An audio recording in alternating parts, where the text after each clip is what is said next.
Press the bell icon on the YouTube app and never miss another update.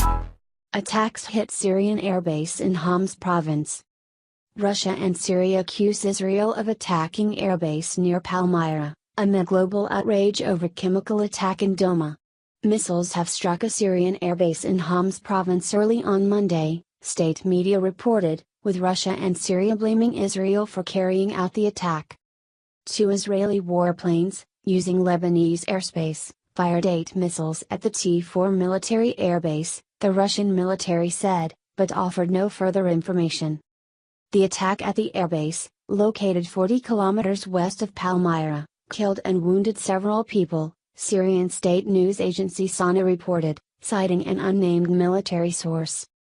The Israeli aggression on the T4 airport was carried out with F-15 planes that fired several missiles from above Lebanese land, SANA quoted the source as saying, adding that 8 missiles were shot down.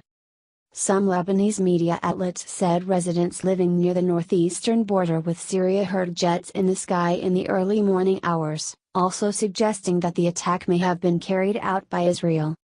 An Israeli military spokeswoman did not want to comment on the Syria raid. Israel has previously targeted Iranian targets inside Syria. On February 10, an Israeli air raid targeted an ammunition warehouse at the T4 military airport. Israel's military claimed earlier this year that Damascus had allowed Iran's Revolutionary Guard to operate the T4 military site, according to the Times of Israel.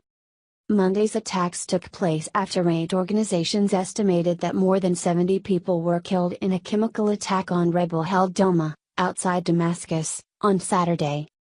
Clouded with confusion. Al Jazeera's Mike Hanna, reporting from Washington, D.C., said the Pentagon denied that the U.S. conducted the attack in Syria, even as President Donald Trump had vowed there would be a big price to pay for the chemical attack. There is also an insistence from the U.S. that there is no knowledge that any allies conducting strikes in Syria. So the situation at the moment is clouded with confusion. France also denied being behind the attack on the airbase, with Colonel Patrick Steiger, the spokesperson for the French armed forces, telling AFP news agency, "It was not us." We do know that President Trump will be meeting with his military leadership in the course of Monday to discuss an appropriate response to what the U.S. insists was a chemical attack carried out by the Syrian government in eastern Ghouta, Al Jazeera's Hanna reported. Damascus and its ally Russia have denied carrying out the chemical attack. Trump condemned the attack and blamed Russian President Vladimir Putin and Iran for backing Syrian President Bashar al-Assad. Many dead, including women and children, in mindless chemical attack in Syria, Trump wrote on Twitter. President Putin, Russia and Iran are responsible for backing al-Assad. Big price to pay. Open area immediately for medical help and verification. Another humanitarian disaster for no reason whatsoever. Sick. He said. Trump also discussed the chemical attack in a telephone conversation with French President Emmanuel Macron on Sunday, the White House said, with both leaders vowing to coordinate a strong, joint response. In April last year, Trump ordered air raids on Syrian government facilities in the wake of a chemical attack in the rebel-held town of Khan Sheikhoun, which killed at least 80 people. Tightening grip on eastern Ghouta. Meanwhile, SANA said the first batch of prisoners who had been kidnapped by Syrian rebels in the Aja region inside eastern Ghouta since 2013, were released from the town of Douma. In return, rebels and civilians will be allowed to leave Douma, the last opposition-held pocket near the Syrian capital Damascus.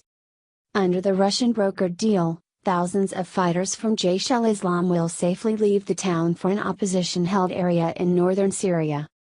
The accord will tighten the government's grip on eastern Ghouta, a former opposition enclave, which has been the target of a sustained campaign by the Syrian military in recent weeks. Should the government recapture the whole area, as now looks likely, it would deal the harshest blow to the rebels since December 2016, when Assad's forces regained full control of the northern city of Aleppo following a Russian-backed campaign.